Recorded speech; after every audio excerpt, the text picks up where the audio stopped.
ప్రియమైన దేవుని వల్లరా ఈరోజు ఒక అంశాన్ని బైబిల్ నుండి మనం ఆలోచన చేద్దాం.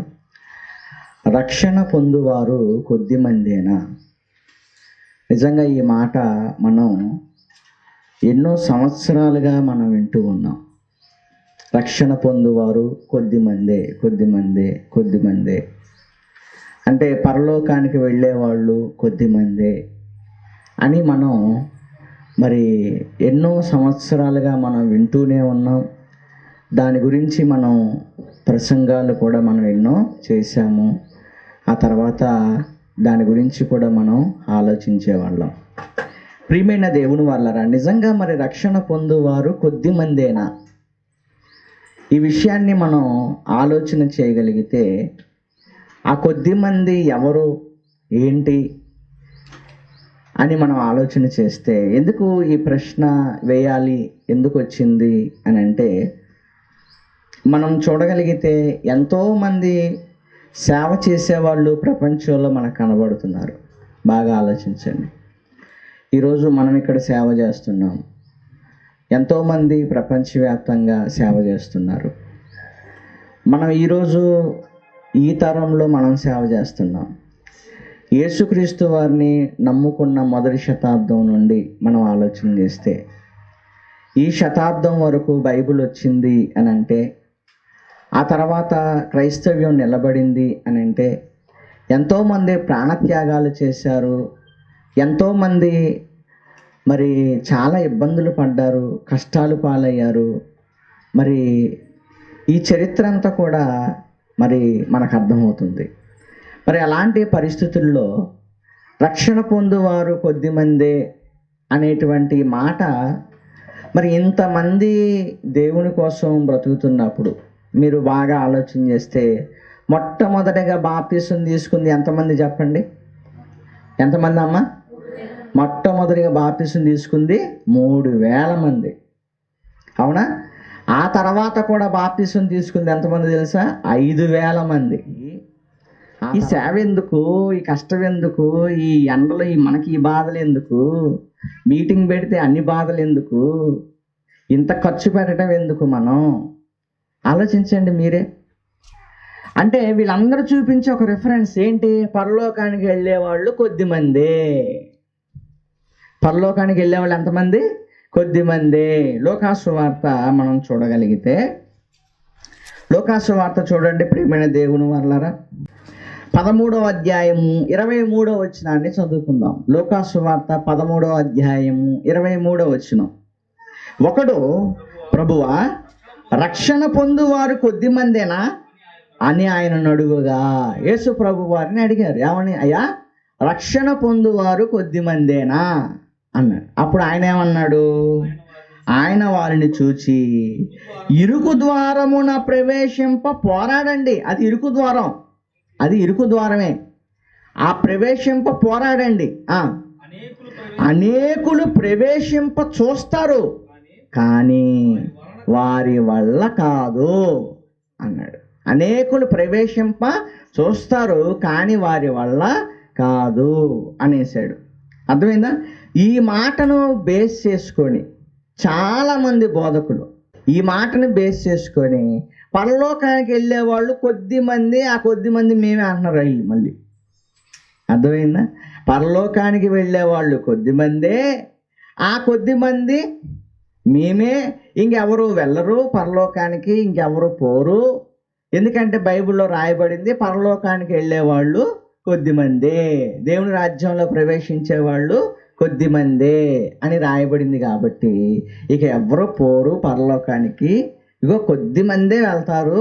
అది కొంతమంది అయితే వేళ్లతో లెక్క పెట్టి చెబుతారు, కొంతమంది అయితే కొద్ది మంది అన్నాడు కాబట్టి కొద్ది మంది అంటే ఒక 100 మందో, ఒక 200 మందో, ఒక 50 మందో, ఏమండి, లేదా ఒక 500 మందో, ఒక 1000 మందో, లేదా ఒక 2000 మందో. అర్థమైందా? కొద్ది మందే పరలోకానికి వెళ్తారు అనేటువంటి మాట ప్రచారం అనేది సాగుతూనే ఉంది. అయితే ప్రియమైన దేవుని వాళ్ళరా, ఇది ఎందుకు చెప్పాడు, ఎవరికి చెప్పాడు, ఎప్పటి వరకు వర్తిస్తుంది, ఏంటి, దీనికి కౌంటర్గా ఇంకేమైనా రెఫరెన్సులు ఉన్నాయా లేదా అని ఆలోచన చేస్తేనే ఇందులో ఉన్న భావం అనేది మనకు అర్థమవుతుంది. యేసు ప్రభు చెప్పిన మాట అక్షరాల వాస్తవం. అర్థమైందా? యేసు ప్రభు చెప్పిన మాట అక్షరాల వాస్తవం. కొద్ది మందే, అది అందులో మాత్రం ఎలాంటి అనుమానం లేదు. అయితే ఎందుకు కొద్ది మంది అన్నారు, ఎవరితో అన్నాడు ఆ మాట అని మనం ఆలోచన చేస్తే 26వ వచనాన్ని మనం చదువుకుందాం. 26వ వచనాన్ని 25 నుంచి కూడా చూద్దాం. 25 నుంచి కూడా, ఇంటి యజమానుడు లేచి తలుపు వేసిన తరువాత, మీరు ఎప్పుడు వస్తారు అని అంటే తలుపు వేసిన తర్వాత నుండి దక్షిణం నుండి జనులు వచ్చి ఎక్కడ కూర్చుంటారు? దేవుని రాజ్యములో కూర్చుంటారు. అర్థమైందా? ఇక్కడ జనులు అన్నాడు. మత్తయి సువార్త చూడండి ఒకసారి. మత్తయి సువార్త 8వ అధ్యాయం. మత్తయి సువార్త 8వ అధ్యాయం చూడండి ఒకసారి ప్రియమైన దేవుడు మారలారా. మత్తయి సువార్త 8వ అధ్యాయము 11వ వచనములో రాయబడినటువంటి మాట ఏమండి? 11 ఒక శతాధిపతి విషయములో ఆయన ఆశ్చర్యపడి, 10వ వచనం చూడండి. యేసు ఈ మాట విని ఆశ్చర్యపడి వెంట వచ్చుచున్న వారిని చూచి, ఇశ్రాయేల్లో ఎవనికైనాను నేనెంత విశ్వాసం ఉన్నట్టు చూడలేదని నిశ్చయముగా మీతో చెప్పుచున్నాను. ఇశ్రాయేల్లో లేదు ఇలాంటి విశ్వాసం, యూదుల్లో లేదు ఇలాంటి విశ్వాసం. బయట ఉన్న వాళ్ళకున్న విశ్వాసం, అన్యజనులకున్న విశ్వాసం యూదుల్లో లేదు, ఇశ్రాయేల్లో లేదు అని చెబుతూ 11వ వచనం ఏమన్నాడు? అనేకులు అన్నాడు. చూడండి ఇక్కడ ఎంతమంది అన్నాడు? అనేకులు తూర్పు నుండి పడమట నుండి వచ్చి అబ్రహాముతో కూడాను, ఇస్సాకుతో కూడాను, యాకోబుతో కూడాను పరలోక రాజ్యమందు కూర్చుందురు. అంటే పరలోకానికి వెళ్ళే వాళ్ళు కొద్ది మంది అంటే కొద్ది మందా? వేళ్లతో లెక్క పెట్టేవాళ్ళ? 100 మందా? 200 మందా? అవిశ్వాసం ఏర్పడిద్దండి ఇలాంటి మాటల వల్ల. అంటే పరలోకానికి వెళ్ళేవాళ్ళు కొద్ది మందే కాబట్టి ఆ కొద్ది మంది ఎవరో ఒకరు కొంతమంది అవుతారులే, మనకెందుకు ఈ బాధలని వదిలిపోయే వాళ్ళు చాలామంది ఉంటారు. పరలోకానికి వెళ్ళేవాళ్ళు కొద్ది మంది కాదు, ఆ కొద్ది మంది కరెక్టే. ఆ కొద్ది మంది ఎవరు?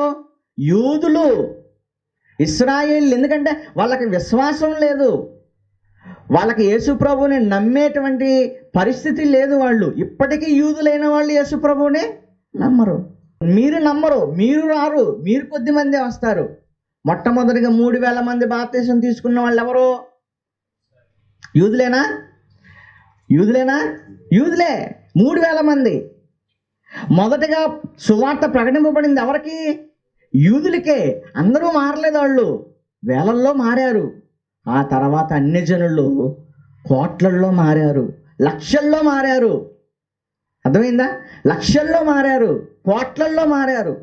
మొదటి శతాబ్దం నుంచి ఇప్పటి వరకు చూసుకుంటే ఈరోజు ప్రపంచవ్యాప్తంగా క్రైస్తవ్యం ఉంది. అవునా?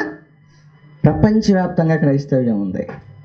ఏమండి? కొంతమందిని దగ్గరికి వెళ్ళి చూడండి, ఎంత యథార్థంగా ఉంటారో తెలుసా, ఎంత నీతిగా బ్రతుకుతారో తెలుసా, ఎంత పరిశుద్ధంగా బ్రతుకుతారో తెలుసా, దేవుడు అంటే ఎంత ప్రేమిస్తారో తెలుసా, దేవుడు అంటే ఎంత పడి చచ్చిపోతారో తెలుసా? అవునా కాదు? ప్రపంచవ్యాప్తంగా ఉన్న ఈ క్రైస్తవ్యంలో అందుకే దేవుడు 4 దిక్కులు చెప్పాడు. గుర్తుపెట్టుకోండి, ఎన్ని దిక్కులు చెప్పాడు? ఒక దిక్కు కాదు. మనది ఓన్లీ తూర్పు దేశాల్లో ఉన్న ఒక దేశం మాత్రమే మనది. మనది తూర్పు దేశాలలో ఒక దేశం మాత్రమే. దేవుడు ఒక దిక్కు చెప్పలా. ఎన్ని దిక్కులు చెప్పాడు? 4 దిక్కులు చెప్పాడు. తూర్పు నుండి, పడమట నుండి, ఉత్తరము నుండి, దక్షిణము నుండి, 4 దిక్కుల నుండి అనేకులు ఎక్కడ కూర్చుంటారు? పరలోక రాజ్యంలో కూర్చుంటారు. అనేకులు అనే పదం ఉపయోగించాడు. అనేకులు అంటే పరలోకానికి వెళ్ళేవాళ్ళు కొద్దిమంది కాదు, పరలోకానికి వెళ్ళేవాళ్ళు అనేకులు. చాలామంది నమ్ముకుంటారు ఆయన్ని, చాలామంది విశ్వసిస్తారు ఆయన్ని, చాలామంది ప్రాణాలు వదిలారు, చాలామంది త్యాగాలు చేశారు, చాలామంది ఎన్నో ఎన్నో ఎన్నో చేయబట్టి ఈరోజు క్రైస్తవ్యం నిలబడింది. ప్రియమైన దేవుని వాళ్ళరా, పరలోకానికి వెళ్ళే వాళ్ళు కొద్దిమంది. అంటే ఆ కొద్దిమంది ఎవరి గురించి చెప్పాడు? యూదుల గురించి చెప్పాడు. అందుకే ఆ కిందనే రాయబడింది చూడండి, 12వ వచనంలో, రాజ్య సంబంధులు వెలుపటి చీకటిలోనికి త్రోయబడతారు. రాజ్య సంబంధాలు అంటే యూదులు. నన్ను నమ్మట్లేదు కాబట్టి మీరు ఎక్కడ త్రోయబడతారు? వెలుపటి చీకట్లోకి త్రోయబడతారు. అక్కడ ఏడ్పును పండ్లు కొరుకుటయు ఉండునని మీతో చెప్పుచున్నాను. లోకాసు వార్త 13వ అధ్యాయం 30వ వచనం. ఇదిగో కడపటి వారిలో కొందరు ఏమైపోతారు? మొదటి వారైపోతారు. మొదటి వారిలో కొందరు ఏమైపోతారు? కడపటి వారు. అంటే మొదటోళ్ళు చివరైపోతారు, చివరోళ్ళు మొదట అయిపోతారు. నన్ను నమ్మవలసిన యూదులేమో నమ్మరు, నమ్మవలసిన అవసరం లేని అన్ని జనులేమో నన్ను నమ్ముతారు. మొదటి వాళ్ళు కడపటి వాళ్ళు అయిపోతారు, కడపటి వాళ్ళు మొదటి వాళ్ళు అయిపోతారు. అంటే ఇప్పుడు యూదుల గురించి అన్యజనుల గురించే కదా ఇక్కడ మాట్లాడుతున్నాడు, అవునా? యూదుల గురించి అన్యజనుల గురించి ఇక్కడ మాట్లాడుతున్నాడు. పైన వచ్చేసరికి కొద్ది మంది అన్నాడు. ఎందుకు ఆ కొద్ది మంది? ఎవరా కొద్ది మంది అంటే, యూదులైన మీరు నన్ను నమ్మట్లేదు కాబట్టి మీరు దేవుని రాజ్యంలో మీరు ప్రవేశించరు. కానీ తూర్పు నుండి, పడమట నుండి, ఉత్తరం నుండి, దక్షిణం నుండి ఇదిగో అనేకులు పరలోక రాజ్యంలో కూర్చుంటారు. ఆ అనేకులే అన్యజనులు. అర్థమైందండి? ఆ అనేకులు ఎవరు? అన్యజనులు. దేవుడు ఒక్క దిక్కు చెప్పలా, 4 దిక్కులు చెప్పాడు. గుర్తుపెట్టుకోండి ప్రియమైన దేవుని వల్లరా. ఇంకా చూస్తారా? ఇంకా ప్రకటన గ్రంథము మనం చూడగలిగితే ప్రియమైన దేవుని వల్లరా, ప్రకటన గ్రంథము 7వ అధ్యాయం చూడండి ఒకసారి. ప్రకటన గ్రంథము 7వ అధ్యాయము మనం చూడగలిగితే ఏమండి? ప్రకటన గ్రంథము 7వ అధ్యాయము 4వ వచనం చూద్దాం. మరియు ముద్రింపబడిన వారి లెక్క చెప్పగా వింటిని, ఇశ్రాయేలీల గోత్రములన్నిటిలో ముద్రింపబడిన వారు అని అన్నాడు. అర్థమైందా? అంటే ముద్రింపబడిన వాళ్ళు అంటే వీళ్ళు ఎవరు? పరలోకానికి సెలెక్ట్ అయిన వాళ్ళు. ముద్రింపబడిన వాళ్ళు అంటే పరలోకానికి సెలెక్ట్ అయిన వాళ్ళు. ఎవరు వీళ్ళు? ఇశ్రాయేలీలు. ఎంతమంది వీళ్ళు? 144,000 మంది. కౌంట్ చెప్పేశాడు, లెక్క వేసేసాడు. ఎంతమంది వీళ్ళు? ముద్రింపబడిన ఇశ్రాయేలు ఎంతమంది? ప్రతి గోత్రం నుంచి 12,000 చొప్పున 144,000 మంది ముద్రింపబడిన వారు అని వాళ్ళకైతే కౌంట్ చెప్పాడు. బాగానండి, వాళ్ళకైతే కౌంట్ చెప్పాడు. ఇంత అయ్యా మీరు అని ఇశ్రాయేలుకి చెప్పాడు. కానీ అన్కౌంటబుల్ మెంబర్స్ ఎవరో తెలుసా? అన్యజనులు. చూడండి 9వ వచనం చూడండి. అటు తర్వాత అంటే వాళ్ళ కౌంట్ అయిపోయిన తర్వాత, అటు తర్వాత నేను చూడగా ఇదిగో ప్రతి జనములో నుండి, బాగా వినాలి మీరు, ప్రతి జనం అంటే ఆంధ్రప్రదేశా? ప్రతి జనం అంటే చెప్పండి, ఇండియానా? ప్రతి జనం అంటే ప్రపంచ దేశాలు. గుర్తుపెట్టుకోండి. ప్రతి జాతియు ఒకడి నుండి వచ్చారు అని మనం చదువుకుంటాం కదా అపోస్తుల కార్యాల్లో. అలాగే ప్రతి జనము నుండి, ప్రతి వంశములో నుండి, ప్రజలలో నుండి, ఆయా భాషలు మాట్లాడు వారిలో నుండి, భాషలు కూడా చెప్పాడు. మీకు అర్థం కాదేమో ప్రతి జనం అని భాషలు చెప్పాడు. చైనానా, జపానా, లేకపోతే ఇండియానా, లేకపోతే ఇండియాలో ఉన్న సకల భాషలా, లేకపోతే అమెరికానా, లేకపోతే ఏంటి? ఇదిగో ప్రతి భాష అన్నాడు. అందుకే ప్రతి జనము అన్నాడు. అందుకే ప్రతి వంశము అన్నాడు. అందుకే ఆయా భాషలు మాట్లాడి వారిలో నుండి వచ్చి ఎవడును లెక్కింపజాలని గొప్ప సమూహము కనబడెను. లెక్క పెట్టలేము అంటున్నారు. ఇశ్రాయేలుని అయితే లెక్క పెట్టాడు. 144,000 మంది. అన్ని జనులైతే అమ్మో వీళ్ళని లెక్క పెట్టలేమయ్యా. ఎన్ని కోట్లు లెక్కింపలేము. 10 మంది 5 మంది కోసం అంత పరలోకం చేస్తాడు దేవుడు. 10 మంది 8 మంది ఒకరు ఉంటారో ఉండరో ఇలాంటి అవిశ్వాసపు మాటలు మానేయండి. అర్థమైందా? విశ్వాసంతో కూడిన మాటలు. పరలోకానికి ఎంతమంది వెళ్తారు? అన్కౌంటబుల్, లెక్కింప జాలనంత మంది. ఎక్కడి నుంచి? ఒక దేశం నుండా, ఒక రాష్ట్రం నుండా? ప్రతి జనం, ప్రతి భాష, ఆయా వంశాలు. ప్రియమైన దేవుని వల్లరా, దేవుడు ఎంత స్పష్టంగా ఇదిగో ఎంత మంది నా దగ్గరకు వస్తారు అని దేవుడు చెప్తా ఉంటే ఏమన్నాడండి? లెక్కింపజాలని ఒక గొప్ప జన సమూహము నాకు కనబడెను. వారు తెల్లని వస్త్రమును ధరించుకొనిన వారై ఖర్జూరపు మట్టలు చేత పట్టుకొని సింహాసనం ఎదుట గొర్రె పిల్ల ఎదుట నిలవబడి అని చెబుతూ 13వ వచనం చూడండి. పెద్దలలో ఒకడు తెల్లని వస్త్రములు ధరించుకొని ఉన్న వీరెవరు, ఎక్కడి నుంచి వచ్చితిరి అని నన్ను అడిగాడట. ఒక దూత వచ్చి యోహాన్ గారిని అడుగుతుంది, ఏమని? అయ్యా వీళ్ళంతా ఎక్కడి నుంచి వచ్చారు అని అడిగితే యోహాన్ గారు అంటున్నారంట, అయ్యా నీకే తెలియను, నాకేం తెలుసు, నీకే తెలియను అనగా అతడు ఇలాగూ నాతో చెప్పెను, వీరు మహాశ్రమల నుండి వచ్చిన వారు, గొర్రెపిల్ల రక్తములో తమ వస్త్రములు కడుగుకొని వాటిని తెలుపు చేసుకొనిరి. అన్కౌంటబుల్ మెంబర్స్ ఇల్లు, కౌంట్ చెయ్యలేని వీళ్ళు ఎవరో తెలుసా? కౌంట్ చెయ్యలేనంత మంది ఉన్న వీళ్ళు ఎవరో తెలుసా?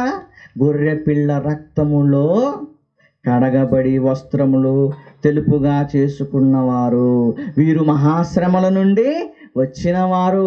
దేవుని కోసం కష్టపడ్డారు, పని చేశారు, త్యాగాలు చేశారు. వాళ్ళకి తెలిసిన దాంట్లోనే నమ్మకంగా ఉన్నారు, పరిశుద్ధంగా ఉన్నారు.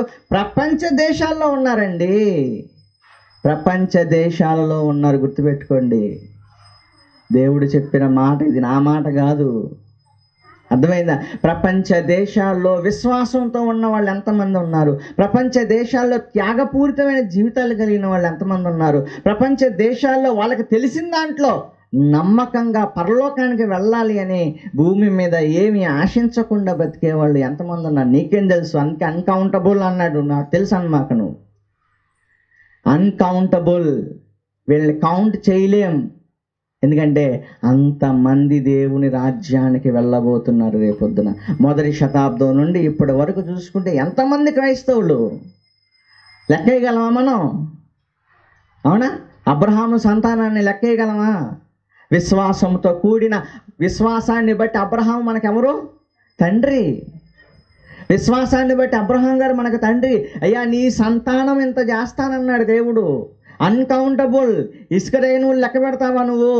ఇస్రాయేల్ ఎందుకు లెక్క పెట్టలేమండి? ఇస్రాయేల్ ఒక్కలు కాదు, ఇస్రాయేల్ని అయితే లెక్క పెట్టవచ్చు. దేవుడు చెప్పేశాడు లెక్క 1,44,000 మంది. వీళ్ళని లెక్కేయచ్చు, వీళ్ళని లెక్క పెట్టవచ్చు. ఆ లెక్క పెట్టేవాళ్ళు కొద్ది మంది అంటేనే లక్షల్లో ఉన్నారు. అర్థమైందా? కొద్ది మంది అంటేనే ఎంతమంది ఉన్నారు? లక్షల్లో ఉన్నారు.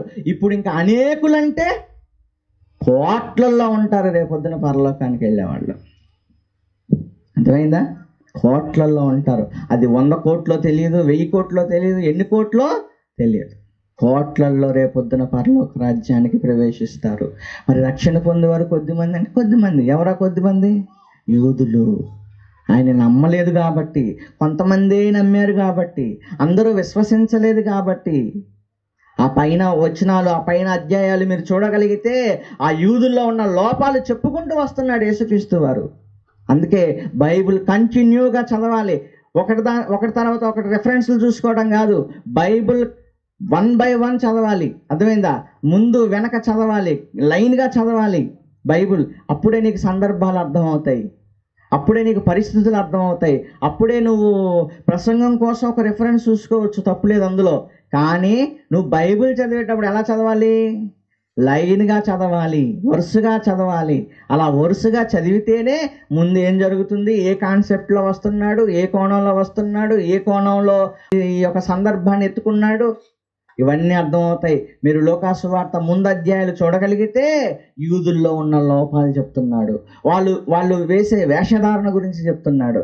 అలా చెప్పుకుంటూ వచ్చి పరలోక రాజ్యానికి లేదా రక్షణ పొందువారు కొద్దిమందే అని ఆపలేదుగా. మళ్ళీ కింద చెప్పుకుంటూ వచ్చాడు కదా, ఏమని? తూర్పు నుండి, పడమటి నుండి, ఉత్తరము నుండి, దక్షిణము నుండి వచ్చి దేవుని రాజ్యములో కూర్చుంటారు. అదే విషయాన్ని 8వ అధ్యాయంలో మనం చూసుకున్నాం. మత్తయి సువార్తలో అనేకులు అన్నాడు. అక్కడేమన్నాడు? అనేకులు అన్నాడు. ప్రకటన గ్రంథంలో మనం చూసాం. ఎంతమంది అయ్యా అనేకులు అంటే లెక్క పెట్టలేమయ్యా అంతమంది అయ్యా అంటున్నాడు. లెక్క పెట్టలేమయ్యా. అంతమంది అన్యజనులు వస్తారు, దేవుని రాజ్యంలో ప్రవేశిస్తారు, కూర్చుంటారు అని మాట్లాడుతున్నాడు. కనుక ఇప్పుడు చెప్పండి, పరలోకానికి వెళ్ళే వాళ్ళు కొద్దిమంది అన్నా, 8 మందా, 10 మందా, 20 మందా, ఏమంటే 100 మందా, 1000 మందా, 2000 మందా? ఈ భూమి, చిన్న భూమి, కనబడని ఈ భూమి, ఈ విశ్వంలో కనబడని ఈ భూమి మీదే ఎంతమంది ఉన్నారు ఈరోజు? ప్రపంచ జనాభా ఎంత? కంటికి కనబడని ఈ విశ్వంలో చూస్తే కంటికి కనబడని ఇసుక రేణువు కంటే చిన్నగా, అణువుగా, పరమాణువుగా ఉండేటువంటి ఈ భూమి మీదే ఎంతమంది ఉన్నారు? 800 కోట్లు. పరలోకం అది ఎంత? ఏమండి, ఈ విశ్వమే ఎంత ఉంటే, ఈ భూమి ఎంత ఉంటే, ఈ సూర్య కుటుంబం ఎంత ఉంటే, ఏమండి ఈ ఆ పాలపొంత నక్షత్ర మండలం అంత ఉంటే, ఈ విశ్వం ఇంత పెద్దదైతే పరలోకం ఇంకెంత పెద్దది? దేవుడుండే లోకం ఇంకెంత గొప్పది? టెంపరీగా చేసిందే ఇంత పెద్దదైతే, ఇంకా మీకు అర్థం కావాలంటే, టెంపరీగా చేసిందే ఇంత పెద్దదైతే, ఏమండి పర్మనెంట్గా చేసింది ఇంకెంత పెద్దది? ఆలోచిస్తున్నారా మీరు? టెంపరీ మనం టెంపరీగా ఒక టెంట్ వేసుకుంటాం, మనం టెంపరీగా ఒక పాకా వేసుకుంటాం. అదే కొన్ని ఎక్కువ సంవత్సరాలు ఉండాలంటే ఏం చేస్తాం? పాకా వేసుకుంటామా? టెంట్ గుడ్లు వేసుకుంటామా? స్లాబ్ వేయాలండి అంటాం. ఎందుకని? అది ఎలా ఉండాలి? అది కొంచెం ఎక్కువ కాలం ఉండాలి. దేవుడు టెంపరీగా చేసిన ఈ విశ్వమే ఎంత పెద్దదైతే, శాశ్వత కాలం ఉండే ఆ లోకం ఇంకెంత పెద్దది, ఇంకే ఏమేమి ఉంటాయో ఒకసారి మీరు ఆలోచించుకోండి. అందులో ఉండేది 10 మందా? అందులో ఉండేది 100 మందా? పోనీ అందులో ఉండేది ఒక 10,000 మందా? ఎక్కడుంటాడు? ఒకడు ఎక్కడో ఉంటే ఇంకొకడు ఇంకెక్కడో ఉంటాడు. ఏలియా గారు ఎక్కడ ఉన్నారంటే, బాబు నీ దగ్గరికి వచ్చేసరికి 10 సంవత్సరాలు పెట్టిందిలా అంటాడు. అర్థమైందా? ఏమండి ఏంటి 100 మంది, 1000 మంది, 10,000 మంది, 1,00,000 మందా? తీసేసుకోండి ఆలోచనలు. అన్కౌంటబుల్. ఇంకా ఎంతకాలం ఉంటుందో తెలీదు ఈ భూమి, అవునా కదా? ఇంకెంతమంది మారుతూ ఉంటారో తెలీదు. మనమే సంవత్సరానికి 10 మంది బాప్తిసాలు ఇచ్చుకుంటా వస్తున్నాం. మనం సంవత్సరానికి 10 మంది, 8 మంది, మనమే చిన్న సంఘం, కొద్ది వారం, చిన్నవాళ్ళం, అవునా? మనమే సంవత్సరానికి కొంతమందికి బాప్తిసాలు ఇచ్చుకుంటా వస్తున్నాం, అవునా కదా? మరి ప్రపంచ దేశాల్లో యథార్థంగా నమ్మేవాళ్ళు లేరంటారా? చెప్పండి. విశ్వాసంతో ఉండేవాళ్ళు లేరంటారా? త్యాగాలు చేసేవాళ్ళు లేరంటారా? ప్రాణాలు కాదు మాకు దేవుడు కావాలి అనుకునే వాళ్ళు లేరంటారా? చెప్పండి. మనం ఎలా చెప్తాం? ప్రియమైన దేవుని వాళ్ళరా, ఆలోచించండి.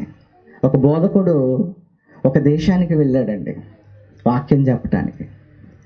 ఒక దేశానికి వెళితే ఆ దేశంలో ఇలా బహిరంగంగా వాక్యం చెప్పడానికి, చర్చిలు నడుపుకోవటానికి లేదు. ఇప్పుడు ప్రజెంట్ కొన్ని దేశాల్లో లేదు, ఇలాంటి చర్చెస్ లేవు, ఇలాంటి ఓపెన్ మీటింగ్స్ ఉండవు, అసలు చర్చి అనేదే ఉండదు. అర్థమైందా? చర్చ్ అనేది ఉండదు. ఒక బోధకుడు అలాంటి ఒక దేశానికి వెళ్ళి వాక్యం చెప్పడానికి వెళ్ళాడు. అలా వెళితే ఒక చిన్న రూమ్లో, అదే పెద్ద సభ అంట వాళ్ళకి, వాళ్ళకి పెద్ద సభ. ఆ పెద్ద సభలో ఎంతమంది ఉన్నారంటే 40 మంది. అదే వాళ్ళకి పెద్ద సభ. అర్థమైంది? అంటే అంత పెద్ద సభ వాళ్ళకి, ఆ 40 మంది అంత పెద్ద సభ వాళ్ళకి సుమారుగా. మరి ఉన్నట్టుండి పాస్టర్ గారు వెళ్ళిన ఆయన వాక్యం చెప్తా ఉంటే, ఉన్నట్టుండి పక్కన ఈయన పిలిచిన పాస్టర్ గారు ఉంటారు కదా, ఆయన ఏం చేశాడంటే సడన్గా ఆపేసి, ఆ బోధకుడు ప్రార్థన చేస్తూ ఉంటే సడన్గా ఆపేసి, మీరు ఇమ్మీడియట్లీగా ఆ అబ్బాయిని తీసుకొని వెళ్ళిపోండి అని సైగ చేశాడంట.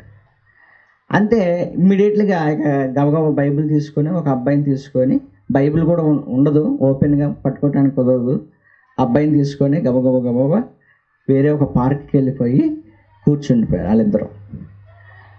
ఒక 8 గంటల తర్వాత సుమారుగా ఆ పిలిచిన పాస్టర్ గారు వచ్చారండి. వచ్చి, ఏంటండి నన్ను సడన్గా వెళ్ళిపోమన్నారు, ఏమైంది అని. ఏమి లేదండి, ఇక్కడ బహిరంగంగా ప్రార్థన చేసుకోకూడదు, ఒక కండిషన్ ఉంది. అందుకని మేము ఏం చేస్తామంటే, మేము ఇక్కడ ఎప్పుడైనా ఈ కొద్ది మందితో సమావేశం ఏర్పాటు చేసుకున్నప్పుడు కింద వాకీ టాకీలు పెట్టి మఫ్టీలో మా వాళ్ళని అక్కడక్కడ పెడతారట. వాళ్ళు మఫ్టీలో అంటే ఎవరికి అనుమానం రాకుండా, వాళ్ళకి ఇన్ఫర్మేషన్ వచ్చిందంట పోలీసులు వస్తున్నారు అని, పోలీసులు ఇటువైపుగా వస్తున్నారు అని ఇన్ఫర్మేషన్ రాగానే వాకీ టాకీలో వీళ్ళకి ఇన్ఫర్మేషన్ ఇవ్వగానే ఇమీడియట్లీ పాస్టర్ గారిని ఏం చేశారు, బయట పంపి. మరి మీ దగ్గరికి వచ్చినప్పుడు మీ దగ్గర బైబిల్స్ అవన్నీ ఉంటాయంటే, బైబిల్స్ ఏమి ఉండవండి, అవన్నీ అట్ట కిందకి నెట్టేస్తాము, చిన్న కేక్ ఒకటి బయట పెట్టాము, ఎవరైనా వస్తే మేము హ్యాపీ బర్త్డే చేసుకుంటున్నామండి, పలానా పుట్టినరోజు అని చెప్పుకుంటాము, జరిగిపోద్ది అన్నాడు. చూసారా, యేసు ప్రభువుని నమ్ముకొని ఎంత కష్టపడుతున్నారు వాళ్ళు, ఆలోచించండి మీరు. అంటే ప్రాణాలకు తెగించైనా ఇలాంటి పని మనం సమావేశం అవ్వాలి, వాక్యం చెప్పుకోవాలి, ప్రార్థన చేసుకోవాలి అనే ఒక ఆలోచనతో వాళ్ళు కూడుకుంటున్నారు. ఒకవేళ నిజంగా బయటపడితే చంపేయచ్చు, లేదా వాళ్ళకి ఏదైనా శిక్ష, వాళ్ళ దేశ చట్టాలను బట్టి వాళ్ళకి ఏదైనా శిక్ష వేయచ్చు. అవునా కాదు? ప్రపంచ దేశాల్లో ఎంతమంది ఎన్ని కష్టాలు పడి బైబిల్ నేర్చుకుంటున్నారో తెలుసా? ప్రపంచ దేశాల్లో ఎంతమంది ప్రాణాలకు తెగించి యేసుప్రభుని నమ్ముకొని బతుకుతున్నారు తెలుసా? మనం ఎలాంటి వాళ్ళం అంటే, కప్పలో బావిలో కప్ప అనుకుంటుందంట, ఇదే ప్రపంచం అనుకుంటుందట. బావిలో కప్ప ఏమనుకుంటుంది, ఇదే పెద్ద ప్రపంచం అనుకుంటుంది. నో, బయటికి రా, ప్రపంచం చాలా పెద్దది. ప్రపంచ దేశాలలో యేసు ప్రభు కోసం కష్టాలు పడేవాళ్ళు, త్యాగాలు చేసేవాళ్ళు, ఎలాగైనా సువార్త అందించాలి అనే తాపత్రయం కలిగిన వారు ఉండబట్టే ప్రపంచ దేశాలకు వెళ్ళింది ఈ సువార్త. అర్థమైందా? ప్రపంచ దేశాలకు వెళ్ళింది. అందరినీ తప్పు పట్టకూడదు, మనం అందరిది తప్పు అనకూడదు, అందరినీ తప్పు పట్టకూడదు. ఎందుకంటే అన్కౌంటబుల్ మెంబర్స్ పరలోకానికి వెళ్ళబోతున్నారు, లెక్కింపజాలనంత మంది పరలోకానికి వెళ్ళబోతున్నారు. దేవుడు ఒక భాష గురించి చెప్పలేదు, ఒక రాష్ట్రం గురించి చెప్పలేదు, ఒక దేశం గురించి చెప్పలేదు. మొత్తం ప్రపంచ దేశాలలో నుంచి ఎక్కడికి వెళ్తారు? దేవుని రాజ్యంలోకి ప్రవేశిస్తారు. మొత్తం ప్రపంచ దేశాల్లో నుండి, ఆయా భాషలు మాట్లాడు వారిలో నుండి ఎక్కడికి వెళ్తారు? పరలోకానికి వెళ్తారు అని ఇంత స్పష్టంగా దేవుడు బైబిల్లో రాయించాడు. కొద్దిమంది అంటే కొద్దిమంది. ఎవరా కొద్దిమంది? యూదులు. ఎందుకంటే ఇప్పుడైనా యూదులు లెక్క పెట్టచ్చు. వాళ్ళ దేశంలో ఎంతమంది ఉన్నారయ్యా యూదులు అంటే లెక్క పెట్టచ్చు. ప్రపంచ దేశాల్లో క్రైస్తవులు ఎంతమంది ఉన్నారంటే లెక్క పెట్టలేము. మొదటి శతాబ్దం నుండి ఇప్పటి వరకు ఎంతమంది క్రైస్తవులు ఉన్నారంటే అది లెక్క పెట్టలేము. బైబిల్ చూడండి ఎంత వాస్తవంగానే ఉంటుంది. కనుక దేవుని వాళ్ళరా, మనం తెలుసుకోవాల్సింది ఏంటి అని అంటే, చాలామంది వెళ్తారు. ఒకటి, మనం కూడా చాలామందిని మార్చగలగాలి. ఎన్ని కష్టాలైనా, ఎన్ని ఇబ్బందులైనా, ఎన్ని పరిస్థితులైనా, ఎలాంటి ఇరుకులు ఇబ్బందులైనా సరే మనం కూడా చాలామందిని దేవుని వైపు తీసుకురాగలగాలి. ఎందుకంటే తూర్పు నుండి, పడమటి నుండి, ఉత్తరం నుండి, దక్షిణం నుండి అనేక మంది ఎక్కడికి వెళ్తారు? దేవుని రాజ్యంలోకి ప్రవేశిస్తారు. కనుక నిజంగా ఇది ఒక సంతోషకరమైన మాట, అవునా కాదా? వీళ్ళందరూ నరకానికి వెళ్ళిపోతారేమో, ఎలా, ఏంటి పరిస్థితి? అనంతకాలపు శిక్ష కదా, అనంతకాలపు శిక్ష. అనంతకాలపు శిక్ష. ఎండలు చూడండి ఎంత భయంకరంగా ఉన్నాయో. 45 డిగ్రీలు, 45 డిగ్రీలకి మనం అల్లాడిపోతున్నాం. మరి మంటల్లో వేస్తే ప్రపంచ దేశాల్లో ఉన్న ప్రజలందరూ మంటల్లోకి వెళ్ళిపోవాలా? చెప్పండి. ప్రపంచ దేశాల్లో ఉన్న ప్రజలందరూ మంటల్లోకి వెళ్ళిపోయి అనంతకాలపు శిక్షను వాళ్ళు అనుభవించాలా? నో, దేవుడు ఒక శుభవార్త చెప్తున్నాడు. మీతో పాటు చాలామంది నా దగ్గరికి వస్తారు, చాలామంది వస్తారు. అర్థమైందా? చాలామందితో మనం ఉండబోతున్నాం రేపొద్దున. చాలామందితో, కోట్ల మందితో, అన్కౌంటబుల్ మెంబర్స్తో మనం రేపొద్దున పరలోక రాజ్యంలో ఉండబోతున్నాం.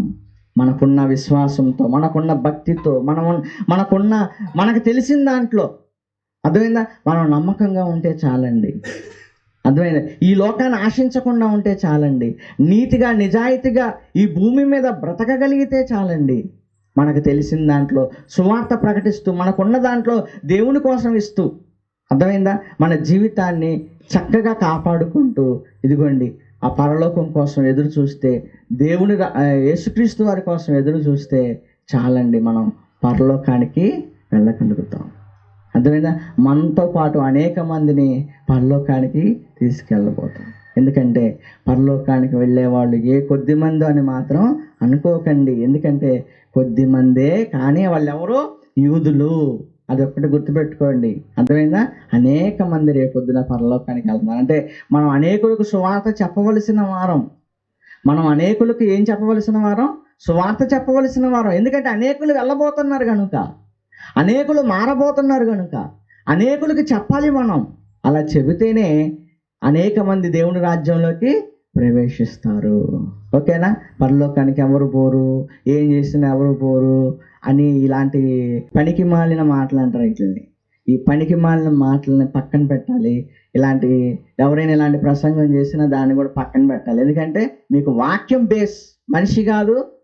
మీకు బేస్ ఎవరు? మనిషా వాక్యమా? మన ఆత్మీయ తండ్రి మనకేం నేర్పించాడు? మనిషా వాక్యమా మనకు బేసు? వాక్యం ఏం చెప్తుంది? వాక్యం ఇది చెబుతుంది. కాబట్టి అన్కౌంటబుల్ మెంబర్స్ పరలోకానికి వెళ్ళబోతున్నారు. ప్రార్థన చేసుకుందాం.